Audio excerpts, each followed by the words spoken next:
നമസ്കാരം, ഞാൻ രശ്മി. ഇന്ന് നമ്മൾ ഉണ്ടാക്കാൻ പോകുന്നത് ഒരു ഈസി ബ്രേക്ക്ഫാസ്റ്റ് റെസിപ്പിയാണ്. ഇത് ബ്രേക്ക്ഫാസ്റ്റ് റെസിപ്പി ആയിട്ടും ഈവനിങ് സ്നാക്ക് ആയിട്ടും ഒക്കെ കഴിക്കാം. ഒരു കപ്പ് അവലുണ്ടെങ്കിൽ എളുപ്പത്തിൽ ഇത് ഉണ്ടാക്കിയെടുക്കാൻ പറ്റും. സോസൊക്കെ ഒഴിച്ചിട്ടാണ് ഉണ്ടാക്കുന്നത്. അതുകൊണ്ട് തന്നെ ഇത് കുട്ടികൾക്ക് തീർച്ചയായിട്ടും ഇഷ്ടപ്പെടുന്നുള്ള കാര്യത്തിൽ യാതൊരു സംശയമില്ല. അപ്പോൾ എല്ലാവരും ഉണ്ടാക്കി നോക്കുക. നമ്മളിപ്പോൾ പാക്കറ്റിൽ വാങ്ങിക്കുന്ന നൂഡിൽസ് ഒക്കെ ഉണ്ടാക്കി കൊടുക്കുമല്ലോ. അപ്പോൾ അതിന് പകരമായിട്ട് നമുക്ക് വീട്ടിലൊരു കപ്പ് അവലുണ്ടെങ്കിൽ എളുപ്പത്തിൽ അതേ രുചിയിൽ നല്ല ടേസ്റ്റായിട്ട് കഴിക്കാൻ പറ്റിയിട്ടുള്ള ഒരു റെസിപ്പിയാണ്. ഒരു ബ്രേക്ക്ഫാസ്റ്റ് റെസിപ്പി എന്ന് തന്നെ പറയാം. സാധാരണ നമ്മൾ അവല് നനച്ചതും മാവും ഒക്കെയാണ് അവലോട് ഉണ്ടാക്കുക. എന്നാൽ ഇതൊരു വെറൈറ്റി ആയിട്ടുള്ള ഒരു റെസിപ്പിയാണ്. തീർച്ചയായിട്ടും നിങ്ങൾക്ക് ഇഷ്ടപ്പെടും. നിങ്ങൾക്കും ഇഷ്ടപ്പെടും, കുട്ടികൾക്കും ഇഷ്ടപ്പെടും. അപ്പോൾ നമുക്ക് എളുപ്പത്തിൽ തയ്യാറാക്കാൻ പറ്റിയിട്ടുള്ള ഒരു ഈസി ബ്രേക്ക്ഫാസ്റ്റ് റെസിപ്പി കാണാം. അതിന് മുമ്പേ സബ്സ്ക്രൈബ് ചെയ്യാത്തവർ സബ്സ്ക്രൈബ് ചെയ്യാൻ മറക്കരുത്.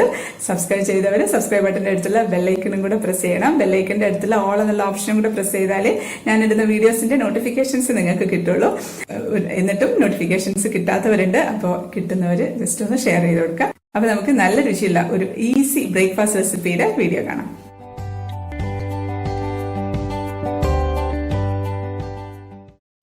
അപ്പൊ നമ്മുടെ ഈസി ബ്രേക്ക്ഫാസ്റ്റ് റെസിപ്പി അല്ലെങ്കിൽ ഈവനിങ് സ്നാക്ക് ഉണ്ടാക്കാനായിട്ട് ഒരു കപ്പ് അവലാണ് എടുത്തിട്ടുള്ളത്. 200 ml കപ്പിലാണ് കേട്ടോ. ഇനി ഞാനിതിലേക്ക് കുറച്ച് വെള്ളം ഒഴിച്ചിട്ട്, സാധാരണ വെള്ളമാണ്, ചൂടുവെള്ളമൊന്നുമല്ല, ഒഴിച്ചൊന്ന് കഴുകുവാണേ. ജസ്റ്റ് ഒന്ന് കഴുകിയിട്ടുണ്ട്. ഇനി നമുക്ക് ഒന്ന് സൈഡിലേക്ക് ഒന്ന് മാറ്റി വെക്കാം. ഇതിനകത്ത് വെള്ളം ഒന്ന് മറിച്ച് കളഞ്ഞേക്കാം. അല്ലെങ്കിൽ ചിലപ്പോൾ ഇത് അടിയിൽ തട്ടിയിരിക്കുകയാണെങ്കിൽ അവൽ ഒന്നുകൂടെ കുതിർന്നു പോകും. അവൽ ഒരുപാട് സമയം കഴുകരുത്. ഞാൻ സാധാരണ ചെയ്യുക, പൈപ്പിൻ്റെ ചോട്ടിലേക്ക് ഒന്ന് പിടിച്ചിട്ട് ജസ്റ്റ് ഒന്ന് ആ പൈപ്പ് ഓണാക്കി ജസ്റ്റ് ഒന്ന് കഴുകി എടുക്കും, അത്രയേ ഉള്ളൂ. കാരണം അവൽ ഒരുപാട് കുതിർന്നു പോകരുത്, അതുകൊണ്ടാണേ. പിന്നെ അതവിടെ ഇരിക്കട്ടെ. അപ്പം ഞാനൊരു പാൻ അടുപ്പത്ത് വെച്ചിട്ടുണ്ട്. ഇനി അതിലേക്ക് നമുക്കൊരു 2-3 ടേബിൾ സ്പൂൺ ഓയിൽ ഒഴിച്ചു കൊടുക്കാം. സൺഫ്ലവർ ഓയിലാണ് കേട്ടോ ഒഴിക്കുന്നത്. വെളിച്ചെണ്ണ ആയാലും കുഴപ്പമൊന്നുമില്ല, പക്ഷെ കുറച്ചുകൂടെ ടേസ്റ്റ് സൺഫ്ലവർ ഓയിലാണെന്ന് എനിക്ക് തോന്നിയിട്ടുണ്ട്. ഇപ്പം എണ്ണ ചൂടായിട്ടുണ്ട്. അതിലേക്ക് നമുക്ക് ഒരു നുള്ള് ജീരകം, സാധാരണ ജീരകമാണ്, പെരുംജീരകമല്ല, ചെറിയ ജീരകം, അതിട്ട് കൊടുക്കാം. ഒരു നുള്ള് മതിയേ. അത് പൊട്ടുന്നുണ്ട്. അപ്പോൾ അതിലേക്ക് ഒരു 1/2 ടീസ്പൂൺ ചില്ലി ഫ്ലേക്സ് ആണ്. ഇതില്ലാന്നുണ്ടെങ്കിൽ ഇടണമെന്നില്ല കേട്ടോ. അപ്പോൾ നമുക്കിത് ഇട്ട് കൊടുക്കാം. അതിലേക്ക് നമുക്ക് 2-3 തണ്ട് കറിവേപ്പില അതിട്ട് കൊടുക്കാം. ഒരു പച്ചമുളക് അരിഞ്ഞതാണ്, അത് ഇട്ട് കൊടുക്കാം. കറിവേപ്പില ഒന്ന് മൂത്തതിന് ശേഷം ഇട്ട് കൊടുത്താൽ മതി. അതിലേക്ക് നമുക്ക് സവാള പൊടിയായിട്ട് അരിഞ്ഞതാണ് ഇട്ട് കൊടുക്കാം. ഒരു സവാള പൊടിയായിട്ട് അരിഞ്ഞതാണ്. അതൊന്ന് വഴച്ചെടുക്കാം. ഇപ്പോൾ ഹൈ ഫ്ലെയിമിൽ തന്നെ വെക്കാം കേട്ടോ, ലോ ഫ്ലെയിമിലൊന്നും വെക്കണ്ട. ഹൈ ഫ്ലെയിമിൽ തന്നെ വെച്ചൊന്ന് വഴച്ചെടുക്കാം.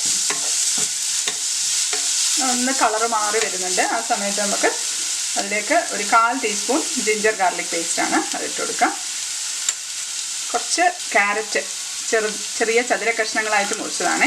ഒരു 2-3 ടേബിൾ സ്പൂൺ ഇട്ട് കൊടുക്കാം. പെട്ടെന്ന് വഴന്നിട്ട് നമുക്ക് ഉപ്പിട്ട് കൊടുക്കാം. ഉപ്പ് മൊത്തത്തിൽ ആവശ്യമുള്ളത് ഇട്ട് കൊടുക്കാം. ഒരുപാടായി പോകണ്ട കേട്ടോ, കാരണം നമ്മൾ കുറച്ച് സോസൊക്കെ ഒഴിക്കുന്നുണ്ട്. അപ്പം സോസിൽ ഉപ്പുണ്ടാവും. അപ്പം അതും കൂടെ മനസ്സിൽ വെച്ചിട്ട് ഇട്ട് കൊടുത്താൽ മതി.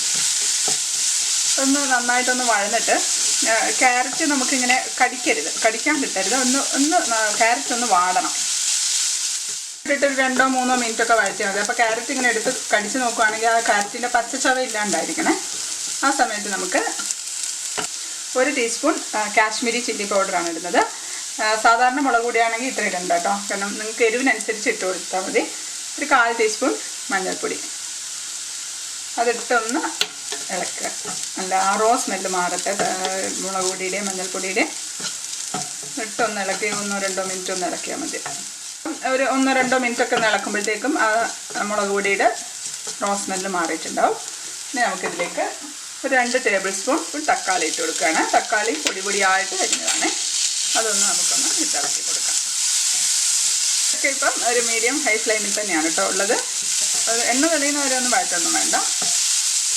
തക്കാളിയൊക്കെ നമുക്ക് ചെറുതായിട്ടൊന്ന് കടിക്കാനായിട്ട് കിട്ടണം. അപ്പോൾ നമുക്ക് ഇതിന് ഉപ്പൊക്കെ ഒന്ന് നോക്കി നോക്കാം. ഉപ്പൊക്കെ ഉണ്ട്. അതിന് ഉപ്പ് വേണ്ട, ഉപ്പ് ഈ സമയത്താണ് നോക്കേണ്ടത്. അതിലേക്ക് ഒരു 1/2 ടീസ്പൂൺ ഗരം മസാലയാണ് ഇട്ട് കൊടുക്കുന്നത്. അതിൻ്റെ കൂടെ തന്നെ ടൊമാറ്റോ സോസ് 3 ടേബിൾ സ്പൂൺ ഒഴിച്ച് കൊടുക്കാം.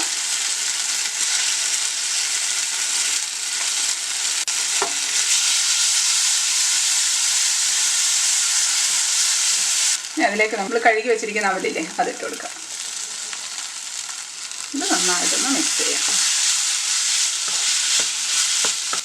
അവലിട്ടിട്ട് ഒരുപാട് സമയം ഇതിൽ ഇട്ടേക്കണ്ട, പെട്ടെന്ന് അങ്ങ് ഓഫാക്കിയിട്ട് അങ്ങ് എടുക്കണം, അല്ലാന്നുണ്ടെങ്കിൽ അവൽ വെന്ത് പോകും. അവലിങ്ങനെ നമുക്ക് വേറെ വേറെ ആയിട്ട് കിട്ടണം. അതുകൊണ്ടാണ് ആദ്യം അവൽ ഒരുപാട് സമയം വെള്ളത്തിൽ വെക്കരുതെന്ന് പറഞ്ഞത്. ഇത് അവലിപ്പോൾ വേറെ വേറെ ആയിട്ടാണുള്ളത്, എന്നാലും അതിന് ചെറിയതായിട്ടൊരു മോയിസ്റ്റും ഉണ്ട്. ഓഫാക്കിയ ഞാൻ അവലിട്ട ഉടനെ തന്നെ അങ്ങ് ഓഫാക്കിയതിന് ശേഷം അങ്ങ് ഇളക്കിയാൽ മതി. ഇനി അതിലേക്ക് കുറച്ച് മല്ലിയില അരിഞ്ഞതും കൂടെ ഇട്ട് കൊടുക്കാം. അതും കൂടെ ഒന്ന് മിക്സ് ചെയ്യാം. നല്ല ടേസ്റ്റുള്ള ഒരു ഈവനിങ് സ്നാക്ക് റെഡി ആയിട്ടുണ്ട്. ഈവനിങ് സ്നാക്കായിട്ടും ബ്രേക്ക്ഫാസ്റ്റ് റെസിപ്പി ആയിട്ടൊക്കെ കഴിക്കാം കേട്ടോ. നല്ല എളുപ്പത്തിൽ ഉണ്ടാക്കാൻ പറ്റിയിട്ടുള്ള ഒരു റെസിപ്പിയാണ്. എന്നാൽ ഹെൽത്തിയുമാണ്. നമ്മൾ അവലൊക്കെ അല്ലേ, അവൽ നല്ലതാണ് ശരീരത്തിനൊക്കെ.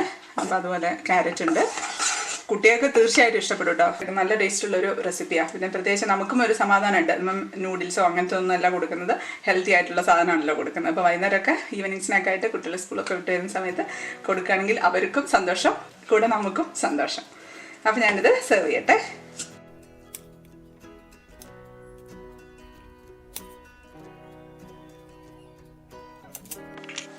അപ്പോൾ ഞാനിത് സെർവ് ചെയ്ത് വെച്ചിട്ടുണ്ട്. ഇനി നമുക്കൊന്ന് ടേസ്റ്റ് ചെയ്ത് നോക്കാം. അപ്പോൾ ഞാൻ കഴിക്കട്ടെ. നല്ല ടേസ്റ്റ് ഉണ്ട് കേട്ടോ. അതിപ്പോൾ കഴിക്കുന്ന സമയത്ത് അവലാണെന്നൊന്നും പറയേയില്ല. തീർച്ചയായിട്ടും കുട്ടികൾക്കൊക്കെ ഇഷ്ടപ്പെടും. കുട്ടികൾക്ക് മാത്രമല്ല മുതിർന്നവർക്കും ഇഷ്ടപ്പെടും.